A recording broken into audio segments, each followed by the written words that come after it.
കേരളത്തിന്റെ ഇപ്പോഴത്തെ ഇലക്ഷൻ സാധ്യതകൾ എന്താണ്, അല്ലെങ്കിൽ ഇവിടുത്തെ റിയൽ അവസ്ഥ എന്താണ്, ഇത് തിരിച്ചറിയാനായിട്ട് എത്ര മലയാളിക്ക് പറ്റുന്നുണ്ട് എന്ന് എനിക്കറിയില്ല. കാരണം നമ്മൾ പ്രബുദ്ധരാണ്, എഴുതാനും വായിക്കാനും എന്ന് നമ്മുടെ പേരുമായി എഴുതാൻ അറിയുന്ന പോലെ ഭയങ്കര വിദ്യാഭ്യാസ സമ്പന്നരാണെന്ന് പറയുന്ന ലെവലേ ഉള്ളൂ.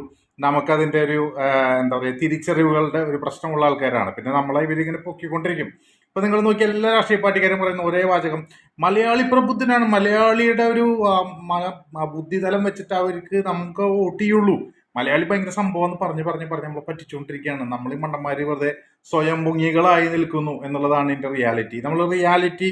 നമ്മൾ മനസ്സിലാക്കുകയാണെങ്കിൽ ഇവിടുത്തെ റിയാലിറ്റി എന്താണ്. 2020 BJP ചേർന്നു, എന്തുകൊണ്ട് എന്ന് ആലോചിച്ചിട്ടുണ്ടോ?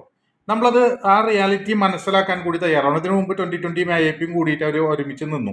അത്തരം ഒരു ഇലക്ഷൻ സാധ്യത അതിനു മുമ്പേ AAP കൈവിട്ടു. അപ്പൊ എന്താ ചെയ്തത്? AAPയെ സംബന്ധിച്ചിടത്തോളം അങ്ങനെ ഒരു ഇലക്ഷൻ, ഇപ്പൊ നിയമസഭാ ഇലക്ഷനോ അല്ലെങ്കിൽ പഞ്ചായത്ത് ഇലക്ഷനോ മുമ്പ് വന്നപ്പോൾ അതൊന്ന് വർക്ക് ചെയ്ത് പോലും നോക്കാൻ അവർ ശ്രമിച്ചില്ല. ഇതൊരു വലിയ എററാണ്. ഒന്ന് വർക്ക് ചെയ്യിച്ച് നോക്കി, ഒരു ഇലക്ഷൻ അത് വർക്ക് ചെയ്യിച്ച് നോക്കാൻ പോലും അവർ ശ്രമിച്ചിട്ടില്ല. അപ്പൊ ഇത് എന്താ പറയാ, വെറുതെ ഒരു മുന്നണി ഉണ്ടാക്കിയിട്ട് 4 ദിവസം കഴിഞ്ഞപ്പോൾ അവർ തല്ലിപ്പിരിഞ്ഞു എന്ന് പറയുന്നതിന് അപ്പുറത്തേക്കൊന്നും സംഭവിച്ചില്ല. ഇനി 2020 അവസ്ഥ ഒന്ന് ആലോചിച്ച് നോക്കൂ.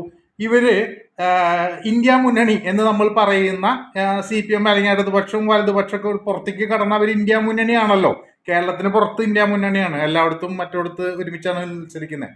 അതേപോലെ അവര് ഈ കിഴക്കമ്പലം പഞ്ചായത്തിലൊക്കെ 2020 മുന്നണിക്ക് അഗൈൻസ്റ്റ് ആയിട്ട് അവർ നിന്നത് ഈ പറയുന്ന ഇന്ത്യ മുന്നണിയായിട്ടാണ്, ഒറ്റ മുന്നണിയായിട്ടാണ് ഇവരെല്ലാവരും കൂടി നിന്നത്. കോൺഗ്രസും CPM-ഉം CPI എല്ലാവരും ഒറ്റ കെട്ടിപ്പിടിച്ച് എന്താ പറയുക, സഹോദരങ്ങളായിട്ടാണ് ഇലക്ഷൻ നിന്നത്. അപ്പൊ സ്വാഭാവികമായിട്ട് എന്തുണ്ടായി, ഇന്ത്യ മുന്നണിക്ക് അഗൈൻസ്റ്റ് ആയിട്ട് നിൽക്കേണ്ട വരുമ്പോൾ അവിടെ NDA എന്ന് പറയുന്ന സംവിധാനമാണ് അതിന് അഗൈൻസ്റ്റ് ആയിട്ട് നിൽക്കാൻ പറ്റുന്നുള്ളൂ.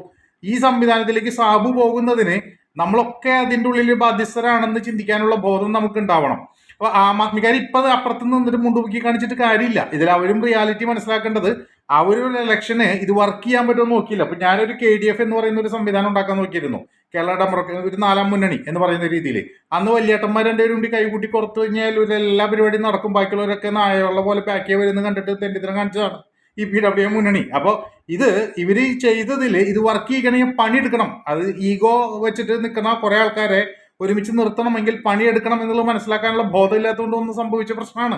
അപ്പൊ ആ മുന്നണി സംവിധാനത്തിന്റെ ഒരു സാധ്യത പോലും ഇവർ നശിപ്പിച്ചു കളഞ്ഞു. ഇപ്പോ ഇവരുടെ റിയാലിറ്റി അവിടെ ചെന്ന് കയറും. ഇപ്പൊ എന്തിനാണ് ആം ആദ്മി എന്തിനാണ് മത്സരിക്കുന്നത് റിയാലിറ്റിയിൽ? അവര് CPM-നെ ഹെൽപ്പ് ചെയ്യാൻ വേണ്ടിയിട്ടാണ്. കാരണം എന്താണ്, BJP-യുടെ വോട്ടുകൾ ഇപ്രാവശ്യം മാക്സിമം CPM-ന് പോകും, അത് റിയാലിറ്റിയാണ്. സ്വാഭാവികമായിട്ടും കോൺഗ്രസിന്റെ വോട്ട് വിഭജിക്കണം. അപ്പൊ അത് വിഭജിക്കാൻ ആം ആദ്മി പോലൊരു സംവിധാനം വന്നിരിക്കുമ്പോൾ അത് വിഭജിക്കും. വീണ്ടും ഒരു പിണറായി സർക്കാർ വന്നു കഴിഞ്ഞാൽ ഷുവറായിട്ട് BJP വരും. ഇത്രയുള്ള അതിന്റെ ലോജിക്ക്.